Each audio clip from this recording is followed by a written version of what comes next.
ব্যারাকপুরে সাঁতার প্রশিক্ষণ কেন্দ্রে সাঁতার কাটতে নেমে জলে ডুবে মৃত্যু হলো এক শিশুর। ব্যারাকপুর নোনা চন্দনপুকুর অ্যাথলেটিক ক্লাবের সাঁতার প্রশিক্ষণ কেন্দ্রে প্রতিদিনের মতো সাঁতার শিখতে এসেছিল ব্যারাকপুর বটতলা এলাকার বাসিন্দা 7 বছরের প্রতীক বিশ্বাস। জলে নামার পর অনেকটা সময় কেটে গেলেও সে না ওঠায় শিশুটির অভিভাবক খোঁজখবর করতে শুরু করেন। এরপর অচৈতন্য অবস্থায় পুল থেকে তোলা হয় ছোট্ট প্রতীককে। তাকে ব্যারাকপুরের একটি বেসরকারি হাসপাতালে নিয়ে যাওয়া হলে সেখানে মৃত বলে ঘোষণা করা হয়। এরপরই ঘটনার জন্য প্রশিক্ষকদের দায়ী করে অভিভাবকদের পক্ষ থেকে বিক্ষোভ দেখানো শুরু হয়। অবরোধ করা হয় ব্যারাকপুর বারাসাত রোড। দ্রুত টিটাগড় থানার পুলিশ এসে অভিভাবকদের বুঝিয়ে অবরোধ তুলে দেয়। দুর্ঘটনার খবর পেয়ে নোনা চন্দনপুকুর অ্যাথলেটিক ক্লাবে আসেন ব্যারাকপুর পৌরসভার পৌরপ্রধান তথা ব্যারাকপুর নোনা চন্দনপুকুর অ্যাথলেটিক ক্লাবের সভাপতি উত্তম দাস।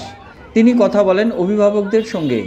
ঘটনাটি নিয়ে পূর্ণাঙ্গ পুলিশি তদন্তের আশ্বাস দেন তিনি। আপাতত সাঁতার প্রশিক্ষণ কেন্দ্রটি বন্ধ রাখা হবে বলেও উত্তম দাস ঘোষণা করেন। দেখুন, নোনা চন্দনপুকুর অ্যাথলেটিক ক্লাবে আজকে 25 বছর ধরে এই সাঁতার প্রশিক্ষণ চলছে। আজ পর্যন্ত কোনোদিনই এই ধরনের ঘটনা ঘটেনি, কিন্তু যে ঘটনা ঘটেছে মানে দুঃখজনক, মানে তার কোনো ভাষা নেই। কিন্তু একটা জিনিস হচ্ছে, ট্রেনারদের আমি প্রতিদিন অ্যাজ এ প্রেসিডেন্ট, আমাদের সেক্রেটারি প্রতিদিন এখানে এসে দেখি ঠিকঠাক আছে কিনা। আজ পর্যন্ত কোনো গার্জিয়ান কোনোদিন আমার কাছে অভিযোগ করে না, এবং অভিযোগ করার সাথে সাথে সেই ব্যবস্থা নেওয়া হয়। প্রত্যেক বছরে আমরা এই সাঁতারের আগে এবং সাঁতার চলাকালীন পরবর্তী ক্ষেত্রে 3 থেকে 4 বার মিটিং করি যে আপনাদের কোনো সমস্যা কোথায় কি আছে আপনারা পরিষ্কারভাবে বলুন, বা এই পরিষেবার দিক দিয়ে যেটা প্রয়োজন আছে কোনটা বলুন। কিন্তু সেটা আজ পর্যন্ত কেউ আমাকে জানায়নি। সেই কারণে 25 বছর ধরে কোনো ঘটনা ঘটেনি। একটা বাচ্চা প্রথম যেটা লার্নারে থাকে তাদের বক্সে থাকা হয়। আমাদের 14টা ট্রেনার আছে এবং দুজন থাকে দুটো বক্সে। বাকি হচ্ছে 10 জন এই পুকুরে, 2 জন দাঁড়িয়ে থাকে উপরে, নির্দেশ দেয় কিভাবে কি করবে, বাকি পুকুরে থাকে। এখন ঘটনাটা হচ্ছে, যে ছেলেটা 2 বছর ধরে সাঁতার এই পুকুরে সাঁতার শিখছে, লার্নার কমপ্লিট হয়ে মানে সাঁতার শিখছে, সেই ছেলেটা যতটুকু আমার কাছে ইনফরমেশন, তার টাইমিং কভার হয়ে গেছে। সে উঠে শাওয়ারে স্নান করে মাকে খুঁজেছে, মাকে পায় নাই। ও কোনো ফাঁকে আবার নেমে পড়েছে জল, ভিজা কাপড় পরে জল। হ্যাঁ, ঠিক আছে। ভদ্রমহিলা প্রত্যক্ষ সাক্ষী, তারও বাচ্চা এখানে আছে, তারও এই ঘটনা সেও বলবে। মানে আমাদের কাছে সেটাই অবাক লাগছে যে যদি শারীরিক কোনো সমস্যা না থাকে তাহলে সাঁতার জানা ছেলে কোনোদিন ডুবে যেতে পারে না। যাই হোক, যখনই এটার হয় সাথে সাথে 2 থেকে 3 মিনিটের মধ্যে বাচ্চাটা ডুবে গেছে, তাকে তোলা হয়েছে, সাথে সাথে নার্সিংহোমে নিয়ে যাওয়া হয়েছে। যাই হোক, নার্সিংহোমে নিয়ে যেতে উনি একবার বমিও করেছে, নার্সিংহোমে ঢোকার মুখে গেটের সামনে বমিও করেছে। তারপর ডাক্তার দেখে ইসিজি করে বলল।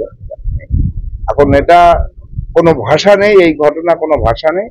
অবশ্যই আগামী দিন, এখন আপাতত অনির্দিষ্টকালের জন্য বন্ধ থাকবে, এবং এটা ওরা কি করে, পুলিশ ইনকোয়ারি অবশ্যই হবে, কিভাবে কি ঘটেছে না ঘটেছে। পুলিশ ইনকোয়ারি করার পরে আমরা সমস্ত গার্জিয়ানদের ডেকে নিয়ে মিটিং করে তাদের কি অভিযোগ আছে, তাদের জন্য কি ব্যবস্থা নেওয়া উচিত, তাদের পরামর্শ নিয়ে আমরা আগামী দিনে শুরু করব।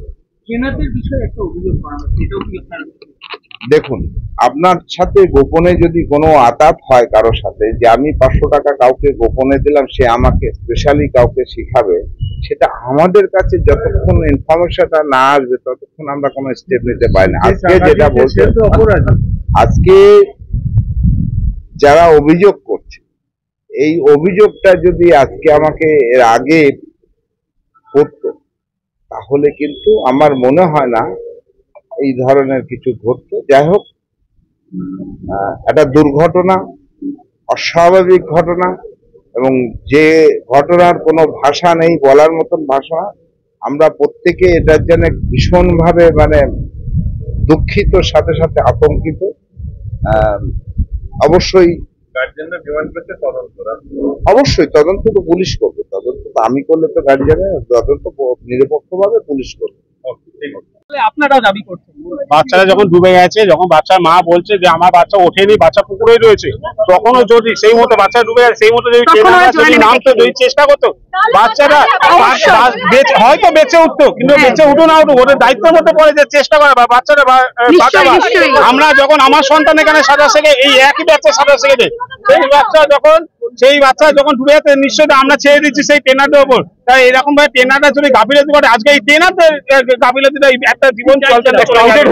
এই মুহূর্তে আমরা চাই, এটা 25 বছরে চলছে, খুব ভালো কথা, আমিও জন্মান্তর থেকে দেখে আসছি, এটা চলছে, এটা কোনো অভিযোগ নেই। কিন্তু এই ট্রেনার গুলো প্রতি স্টেপ নেওয়া হোক। ট্রেনারগুলো সাসপেন্ড করলে শুধু ট্রেনারগুলোকে শুধু সাসপেন্ড করলে হবে না, যার দুর্বলতা, যার জন্য আজকে এই ঘটনাটা ঘটেছে, ওর চরম শাস্তি আমরা প্রাপ্ত হবে, যাতে ওর চরম শাস্তি হোক। বাচ্চারা 2 বছর ধরে সাঁতার শেখে, কিন্তু বাচ্চারা পুরো সাঁতার শিখলেও বাচ্চারা তো ট্রেনারের আন্ডারে রয়েছে। যে বাচ্চা 5 থেকে 6 এ ওঠে, 7 এ ওঠে, 8 এ ওঠে, কিন্তু সেটা স্কুলের আন্ডারে, টিচারের আন্ডারে থাকে, তার পুরো দায়িত্বটা ট্রেনারে থাকে। কিন্তু আজকে ট্রেনারের গাফিলতি রয়েছে, এবং অ্যাক্সিডেন্টটা ঘটে যাওয়ার পর তারপরে যখন উনি প্রশিক্ষণ করে যাচ্ছে, আমরা যখন বারণ করলাম যে আজকের দিনটা বন্ধ রাখেন, তখন উনি এই কথাটা উনি উত্তর দিয়েছে এই ভদ্র মহিলাকে, যে যার বাচ্চা গেছে গেছে, আপনাদের কিসের চিন্তা, আপনারা যান, আপনাদের জন্য আজকে বাচ্চারা গেছে। কিন্তু আজকে ওই ট্রেনার চলো রাষ্ট্রে বাধ্য হয়ে, তাহলে আমরা পথ অবরোধের রাস্তায় যেতাম না। রাষ্ট্রে বাধ্য হয়ে গেছে ওই ট্রেনারের কথাবার্তার জন্য। ট্রেনার লুকিয়ে রয়েছে কনক বলে